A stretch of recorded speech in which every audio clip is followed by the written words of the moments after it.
Day 12.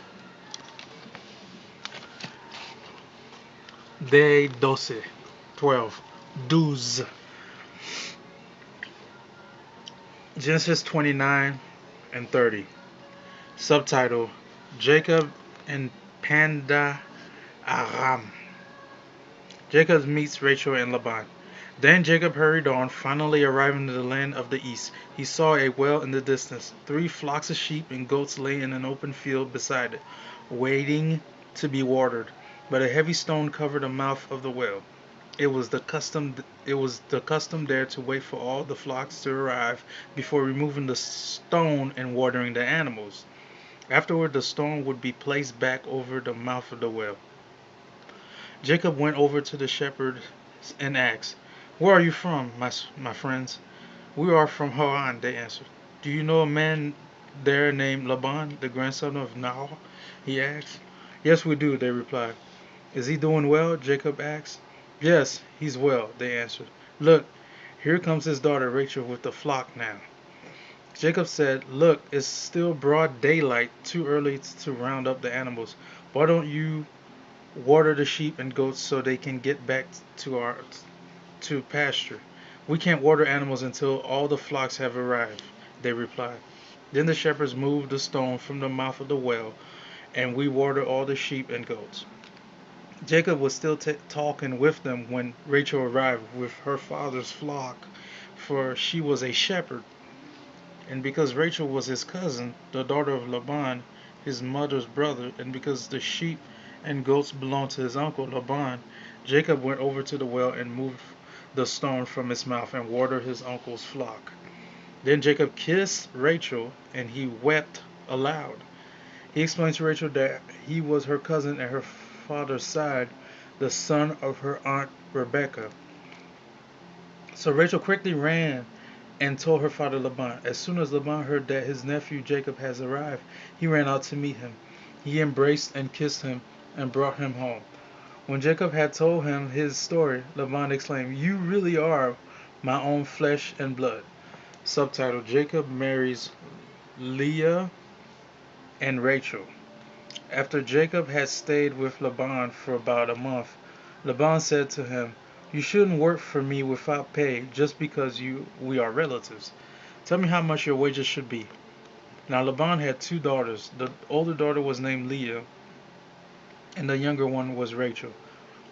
There was no sparkle in Leah's eyes, but Rachel had a beautiful figure and a lovely face. Since Jacob was in love with Rachel, he told her father, "I'll work for you for 7 years if you'll give me Rachel, your younger daughter, as my wife." "Agreed," Laban replied. "I'd rather give her to you than to anyone else. Stay and work with me." So Jacob worked 7 years to pay for Rachel, but his love for her was so strong that it seemed to him but a few days. Finally, the time came for him to marry her. "I have fulfilled my agreement," Jacob said to Laban. "Now give me my wife so I can sleep with her." So Laban invited everyone in the neighborhood and prepared a wedding feast. But that night, when it was dark, Laban took Leah to Jacob, and he slept with her. Laban had given Leah a servant Zilpah to be her maid. But when Jacob woke up in the morning, it was Leah. "What have you done to me?" Jacob raged at Laban. "I worked 7 years for Rachel. Why have you tricked me? It's not our custom here to marry off a younger daughter ahead of the firstborn." Laban replied, "But wait until the bridal week is over, then we'll give you Rachel too, provided you promise to work another 7 years for me." So Jacob agreed to work 7 more years. A week after Jacob had married Leah, Laban gave Rachel too. Laban gave Rachel a servant, Bilhah, to be her maid. So Jacob slept with Rachel too, and he loved her much more than Leah. He then stayed and worked for Laban the additional 7 years. Subtitle: Children born to Leah and Rachel. When the Lord saw that Leah was unloved, he enabled her to have children, but Rachel could not conceive. So Leah became pregnant and gave birth to a son. She named him Reuben, for she said, "The Lord has noticed my misery, and now my husband will love me." So she soon became pregnant again and gave birth to another son. She named him Simeon, for she said, "The Lord heard that I was unloved and has given me another son." Then she became pregnant a third time and gave birth to another son. She named him Levi, for she said, "Surely this time my husband will feel affection for me, since I have given him 3 sons." Once again, Leah became pregnant and gave birth to another son. She named him Judah, for she said, "Now I will praise the Lord." And then she stopped having children. Chapter 30. When Rachel saw that she wasn't having any children for Jacob, she became jealous of her sister. She pleaded with Jacob, "Give me children or I'll die." When Jacob became furious with Rachel, "Am I God?" he asked. "He's the one who has kept you from having children." Then Rachel told him, "Take my maid, Bilhah, and sleep with her. She will bear children for me, and through her I can have a family too." So Rachel gave her servant Bilhah to Jacob as a wife, and he slept with her. Bilhah became pregnant and presented him with a son. Rachel named him Dan, for she said, "God has vindicated me. He has heard my request and given me a son." Then Bilhah became pregnant again and gave Jacob a second son. Rachel named him Naphtali, for she said, "I have struggled hard with my sister, and I am winning." Meanwhile, Leah realized she wasn't getting pregnant anymore, so she took her servant Zilpah and gave her to Jacob as a wife. Soon Zilpah presented him with a son. Leah named him Gad, for she said, "How fortunate I am."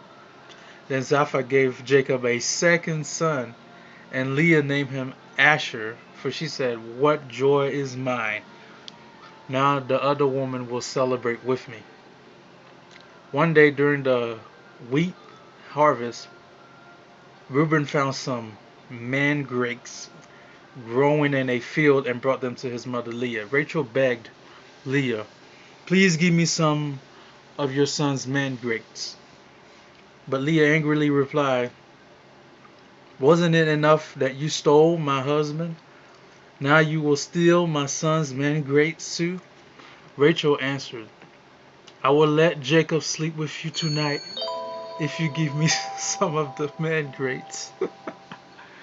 So that evening, as Jacob was coming home from the fields, Leah went out to meet him. "You must come and sleep with me tonight," she said. "I have paid for you with some mandrakes that my son found." So that night he slept with Leah, and God answered Leah's prayers. She became pregnant again and gave birth to a fifth son for Jacob. She named him Issachar, for she said, God has rewarded me for giving my servant to my husband as a wife." Then Leah became pregnant again and gave birth to a sixth son for Jacob. She named him Zebulun, for she said, "God has given me a good reward. Now my husband will treat me with respect, for I have given him 6 sons." Later she gave birth to a daughter named and named her Dinah. Then God remembered Rachel's plight and answered her prayers by enabling her to have children. She became pregnant and gave birth to a son. God has removed my disgrace.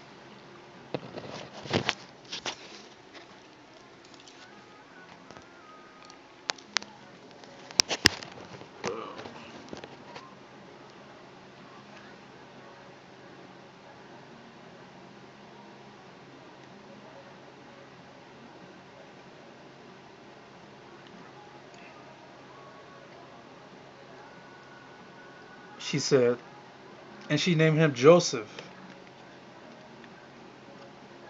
For she said, may the Lord add yet another son to my family. Subtitle: Jacob's wealth increases. Soon after Rachel had given birth to Joseph, Jacob said to Laban, please release me so I can go home to my own country. Let me take my wives and children, for I have earned them by serving you, and let me be on my way. You certainly know how hard I have worked for you. Please listen to me, Laban replied. I have become wealthy, for the Lord has blessed me because of you. Tell me how much I owe you. Whatever it is, I'll pay it. Jacob replied, you know how hard I've worked for you, and how your flocks and herds have grown under my care. You had little indeed before I came, but your wealth has increased enormously. The Lord has blessed you through everything I've done. But now, what about me? Where can I start providing for my own family? What wages do you want? Laban asked again. Jacob replied, don't give me anything. Just do this one thing. I'll continue to tend and watch over your flocks. Let me inspect your flocks today and remove all the sheep and goats that are speckled or spotted, along with all the black sheep. Give these to me as my wages. In the future, when you check on the animals you have given me as my wages, you'll see that I have been honest. If you find in my flock any goats without speckles or spots, or any sheep that are not black, you will know that I have stolen them from you. All right, Laban replied, it will be as you say. But that very day Laban went out and removed the male goats that were streaked and spotted, all the female goats that were speckled and spotted or had white patches, and all the black sheep. He placed them in the care of his own sons, who took them a, a who took them a 3 days journey from where Jacob was. Meanwhile, Jacob stayed and cared for the rest of Laban's flock. Then Jacob took some fresh branches from poplar, almond, and plane trees and peeled off strips of bark, marking white streaks on them. Then he placed these peeled branches in the watering troughs where the flocks came to drink, for that was where they mated. When they mated in front of the white streaked branches, they gave birth to young that were streaked, speckled, and spotted. Jacob separated those lambs from Laban's flock, and at mating time he turned the flock to face Laban's animal that were streaked and blacked. This is how he built his own flock instead of increasing Laban's. Whenever the stronger females were ready to mate, Jacob would place the peeled branches in the watering troughs in front of them. Then they would mate in front of the branches. But he didn't do this with the weaker ones. So the weaker lambs belonged to Laban, and the stronger ones were Jacob's. As a result, Jacob became very wealthy with large flocks of sheep and goats, females and male servants, and many camels and donkeys.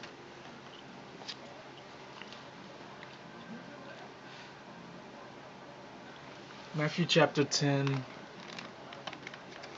verse the first 23 verses. The solution. Jesus chooses the 12 disciples. Subtitle: Jesus called his 12 disciples together and gave them authority to cast out evil spirits and to heal every kind of disease and illness.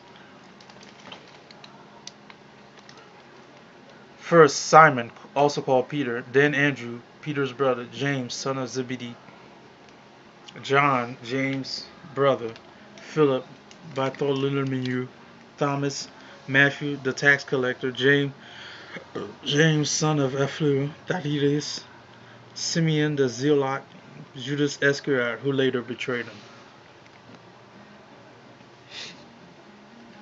Subtitle: Jesus sends out the 12 apostles. Jesus sent out the 12 apostles with these instructions: don't go to the Gentiles or the Samaritans, but only to the people of Israel, God's lost sheep. Go and announce to them that the kingdom of heaven is near. Heal the sick, raise the dead, cure those with leprosy, and cast out demons. Give as freely as you have received. Don't take any money in your money belts. No gold, silver, or even copper coins. Don't carry a traveler's bag with a change of clothes and sandals, or even a walking stick. Don't hesitate to accept hospitality, because those who work deserve to be fed. Whenever you enter a city or village, search for a worthy person and stay in his home until you leave town. When you enter the home, give it your blessing. If it turns out to be a worthy home, let your blessing stand. If it is not, take back the blessing. If any household or town refuses to welcome you or listen to your message, shake its dust from your feet as you leave. I tell you the truth, the wickedest cities of Sodom and Gomorrah will be better off than such a town on the judgment day. Look, I am sending you as a sheep among wolves. So be as shrewd as snakes and harmless as doves. But be aware, for you will be handed over to the courts, and you will be flogged with whips in the synagogues. You will stand trial before governors and kings because you are my followers. But this will be your opportunity to tell the rulers and other unbelievers about me. When you are arrested, don't worry about how to respond or what to say. God will give you the right words at the right time. For it is not you who will be speaking it. It will be the Spirit of your Father speaking through you. A brother will betray his brother to death. A father will betray his own child. And children will rebel against their parents and cause them to be killed. And all nations will hate you because you are my followers. But everyone who endures to the end will be saved. When you are persecuted in one town, flee to the next. I tell you the truth, the Son of Man will return before you have reached all the towns of Israel. Amen. That concludes day 12 of Bible reading, cover to cover. Cover to cover, baby.